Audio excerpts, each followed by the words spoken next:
দর্শক, আজকে আমরা কথা বলবো আর্থ্রাইটিস চিকিৎসায় ফিজিওথেরাপি চিকিৎসা নিয়ে।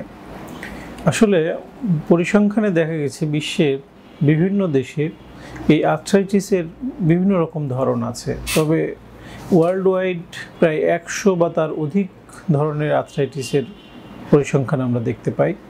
বাংলাদেশের প্রেক্ষাপটে এতগুলি না হলেও বেশ কয়েকটা আর্থ্রাইটিস আমরা বেশি আমাদের চিকিৎসা পেশায় বা আমাদের প্রফেশনে এসে দেখতে পাচ্ছি। সেই বিষয়গুলো নিয়ে আজকে আলোচনা করব। তো সবচেয়ে বেশি যে সমস্যাগুলো আমরা পেয়ে থাকি সেটা হলো রিউমাটয়েড আর্থ্রাইটিস। আর্থ্রাইটিস আসলে কি এটা একটু জেনে নিই। আর্থ্রাইটিস হচ্ছে এক ধরনের ইনফ্লামেটরি ডিজিজ, যেটা আমাদের শরীরে যত জয়েন্ট আছে, জয়েন্টে যে ইনফ্লামেশন বা প্রদাহ হয় সেটাকে আমরা আর্থ্রাইটিস বলি।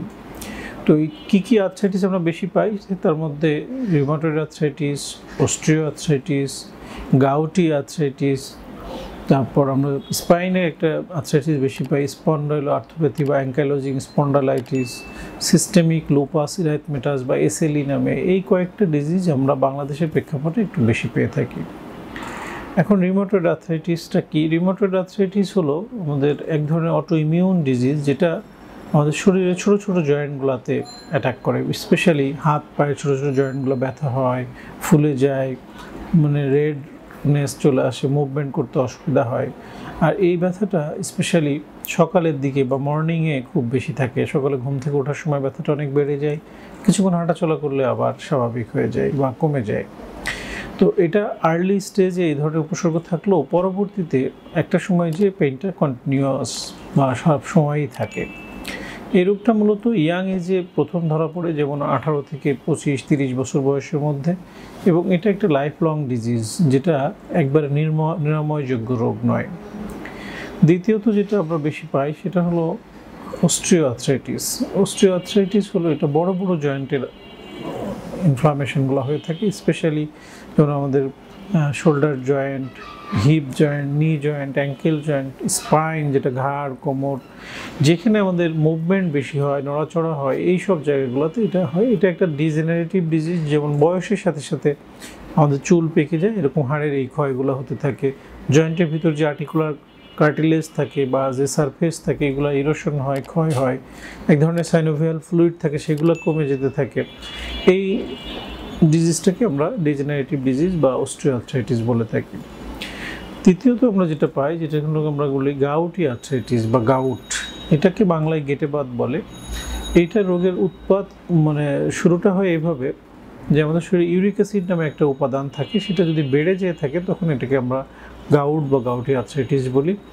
এই রোগের প্রথম উপসর্গটা সাধারণত পায়ের বড় আঙ্গুল দিয়ে শুরু হয়। অনেকের ক্ষেত্রে সেটা নাও হতে পারে, বেশিরভাগ ক্ষেত্রে সেটা হয় গ্রেট টো বা পায়ের বড় আঙ্গুলে ব্যথা হয় এবং গ্রাজুয়ালি পেইনটা অন্যান্য জয়েন্টে ছড়িয়ে পড়ে। তো এইটা পরে আমরা যেটা পাই যে অ্যাঙ্কাইলোজিং স্পন্ডালাইটিস বা মেরুদণ্ডের একটা বাতরোগ, যেটা অনেক সময় স্পন্ডাইলো আর্থোপ্যাথিও আমরা বলি। এটা কি করে মেরুদণ্ডের যে স্বাভাবিক কার্ভাচার এটাকে স্ট্রেট করে দেয়। আমরা দর্শকদের যদি একটু দেখাই যে আমাদের যে স্পাইনটা দেখেন একটা কার্ভ আছে, ঘাড় মাথা থেকে একটা বক্রতা আছে পিঠের এখানে এবং মেরুদণ্ডের এখানে। এই অ্যাঙ্কাইলোজিং স্পন্ডালাইটিস এই মেরুদণ্ডটা পুরোটা স্ট্রেট হয়ে যায় বা সোজা হয়ে যায়।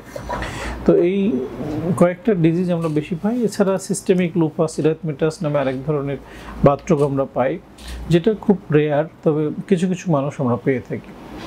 এই ওভারঅল যে অস্টিও আর্থ্রাইটিস বা রিউমাটয়েড আর্থ্রাইটিস বা অন্যান্য আর্থ্রাইটিস যেটাই বলি, আর্থ্রাইটিস মানে আমাদের জয়েন্ট প্রদাহ হয় এবং জয়েন্টগুলো ফুলে যায়, স্টিফ হয়, শক্ত হয়ে যায়, মুভমেন্ট করতে পারি না।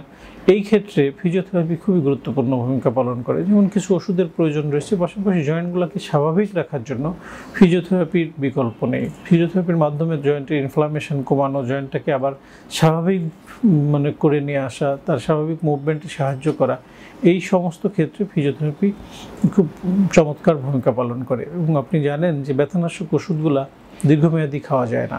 আর এই ধরনের আর্থ্রাইটিসে কিছু সাপ্লিমেন্ট রেগুলার খেতে হয় বা কিছু ওষুধের প্রয়োজন পড়ে, যেটা ডিজিজ মডিফাইং ড্রাগ, সেগুলো কন্টিনিউ করতে হয়। পাশাপাশি ফিজিওথেরাপি নিলে আপনি দীর্ঘমেয়াদী ভালো থাকবেন। ধন্যবাদ।